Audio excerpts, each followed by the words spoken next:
টিভিতে আপনাদের সাথে আমি সাইদ হাসান সবুজ। প্রিয় দর্শক, আপনারা জানেন যে আজকে 25শে ফেব্রুয়ারি দিনটিকে শহীদ সেনা দিবস হিসাবে পালন করা হচ্ছে। প্রিয় দর্শক, তার ধারাবাহিকতায় আমরা যুক্ত হয়েছি আজকে লালমনিরহাটের পাটগ্রামে। প্রিয় দর্শক, আমরা আজকে এই সেনা দিবসটিকে কি হিসাবে পালন করছে এ বিষয়ে আমরা জানবো পাটগ্রাম উপজেলা যুব দলের যুগ্ম আহ্বায়ক রিয়াজুল আলম মিটু ভাইয়ের সাথে। আচ্ছা ভাই, আজকের এই দিনটা সেনা দিবস হিসেবে পালন করা হচ্ছে। আসলে আপনি আজকের এই সেনা দিবস হিসেবে পালন করা হচ্ছে, এটা দিবসটাকে আসলে আপনি কি হিসেবে দেখছেন সে বিষয়টা একটু বলবেন।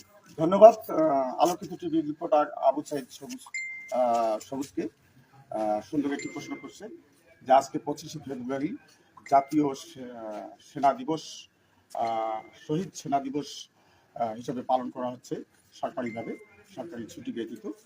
আপনারা জানেন যে 2009 খ্রিস্টাব্দে বিডিআর বিদ্রোহ পিলখানায়, বিডিআর যে সদর দপ্তর ছিল পিলখানায় যে হত্যাকাণ্ড হয়েছিল, সেই হত্যাকাণ্ডে আমরা 57 জন চৌকস সেনা অফিসারকে হারিয়েছিলাম।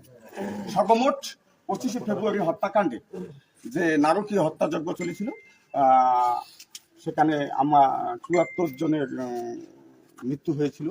এবং আমাদের মেধাবী, আপনারা জানেন যে যারা সেনাবাহিনীতে জব করেন তারা অত্যন্ত মেধাবী হয়ে থাকে, তারা খুব ইন্টেলিজেন্স পার্সন হন, যারা আমাদের দেশের প্রতিরক্ষার দায়িত্ব পালন করে থাকেন, তাদেরকেই সেদিন ষড়যন্ত্রের শিকার হয়ে মৃত্যুবরণ করতে হয়েছিল।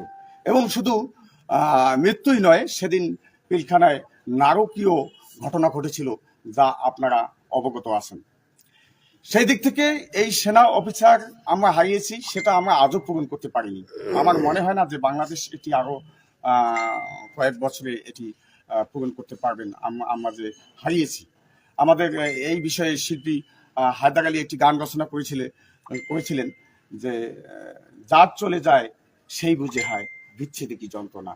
কি মর্মাহত সুরে এই গানটি হৃদয় স্পর্শ করে।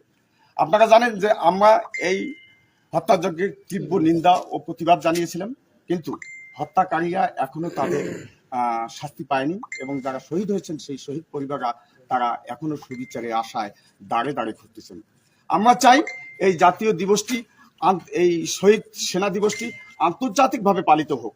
এরকম নারকীয় হত্যাযজ্ঞ যেন বাংলাদেশের ইতিহাসে কিংবা পৃথিবীর ইতিহাসে আর কখনো না ঘটে। এজন্যই আমরা আজকের বাংলাদেশ সরকার সম্ভবত এই দিবসটিকে শহীদ সেনা দিবস হিসেবে পালন করতেছে।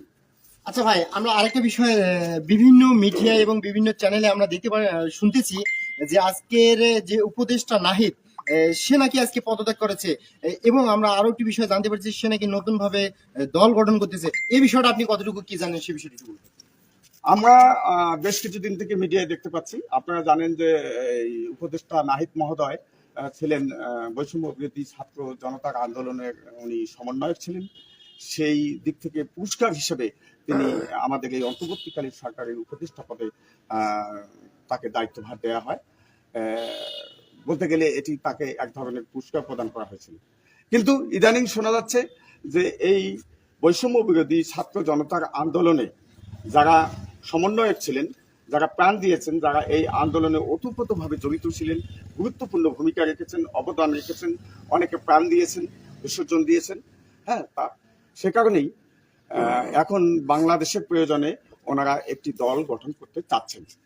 তো যাই হোক, দল গঠন যদি তারা করে, সেক্ষেত্রে তো সরকারের থেকে রাজনৈতিক দল চালানো সম্ভব না, সম্ভব কি? আর অনেকে প্রশ্ন করেন যে এই আমি যেহেতু যুব দল করি, আপনি বললেন যে আমি যুব দলের যুগ্ম আহ্বায়ক হিসেবে আমার কাছে শুনতে চাচ্ছেন। অনেকে বলেন যে নতুন দল যদি গঠন হয় তাহলে তারা কি বাংলাদেশের সরকার গঠন করতে পারবে কি পারবে না? আপনার এই বিষয়ে মতামত কি? আমি মহান স্বাধীনতার ঘোষক শহীদ প্রেসিডেন্ট জিয়াউর রহমানের আদর্শে নিজ হাতে গড়া বাংলাদেশ জাতীয়তাবাদী দলের একটি অঙ্গ সংগঠন বাংলাদেশ জাতীয়তাবাদী যুব দলের পাটগ্রাম উপজেলা শাখার যুগ্ম আহ্বায়কের দায়িত্ব পালন করতেছি। আমার জন্য এটি বলা খুবই আর কি বলে, এটাকে আমার বলা ঠিক নয়, তবুও মানে এত ছোট পদ থেকে এই বিষয়গুলি নিয়ে আলোচনা করা যদিও ঠিক নয়, তারপরও যেহেতু সাংবাদিক এবং আমার দেশ নায়ক তারেক রহমান বিএনপি ভারপ্রাপ্ত চেয়ারম্যান বলেছেন যে পদ কোনো ব্যাপার নয়, সেটি ওয়ার্ড, ইউনিয়ন, উপজেলা, জেলা, কেন্দ্র, এগুলো কোনো বিষয় নয়। বিষয় হচ্ছে আপনি কি বলতে পারেন আমরা সৎভাবে নেতৃত্ব দিতে পারতেছি কিনা, আমরা সৎ আছি কিনা, ন্যায়ভাবে আমরা রাজনীতি করতেছি কিনা। তো আমি যে অনেকে বলতেছেন যে এই দল গঠন করলে কি বিএনপি ক্ষমতায় আসতে পারবে, নাকি এই বৈষম্য বিরোধী ছাত্র জনতারা যে দল গঠন করতেছে এই দল সরকার গঠন করবে। আমার পক্ষ থেকে আমি বলবো যে এই উপদেষ্টা নাহিদ মহোদয় যারা বৈষম্য বিরোধী ছাত্র আন্দোলনের সাথে জড়িত ছিল, যারা আজকের এই নতুন রাজনৈতিক দল গঠন করতেছে, তাদেরকে আমি ওয়েলকাম জানাবো, সুস্বাগতম জানাবো। আপনারা জানেন যে এই বৈষম্য বিরোধী ছাত্র জনতার আন্দোলনে যারা আন্দোলন করেছিল তারা কারা ছিল, তারা সাধারণ ছাত্র জনতা ছিল। এবং দেখা গেছে যে আমাদের যারা আমরা বিরোধী দলে ছিলাম, যারা বিরোধী দলে এই সরকার মাফিয়া সরকারকে পতনের জন্য আন্দোলন করেছিলাম, আমাদের সন্তানরাই এই আন্দোলনে জোরালো ভূমিকা রেখেছে। তো যারা আজকে রাজনৈতিক দল গঠন করতে চাচ্ছে তারা আমাদেরই সন্তান, আমাদেরই ভাই, আমাদেরই চাচা, আমাদেরই কাকা, বিভিন্ন জনের সাথে আমাদের সাথে বিভিন্ন রকমের সম্পর্ক আছে। আর যদি মাফিয়া আওয়ামী লীগের কথা বলেন তাহলে তারা তো ভিন্ন দিকে ছিল, তারা আর এই ছাত্রদেরকে নির্যাতন করছিল, নিপীড়ন করছিল। আপনারা ছাত্রলীগের ভূমিকা দেখেছিলেন, এই সন্ত্রাসী মাফিয়া ছাত্রলীগের ভূমিকা দেখেছিলেন।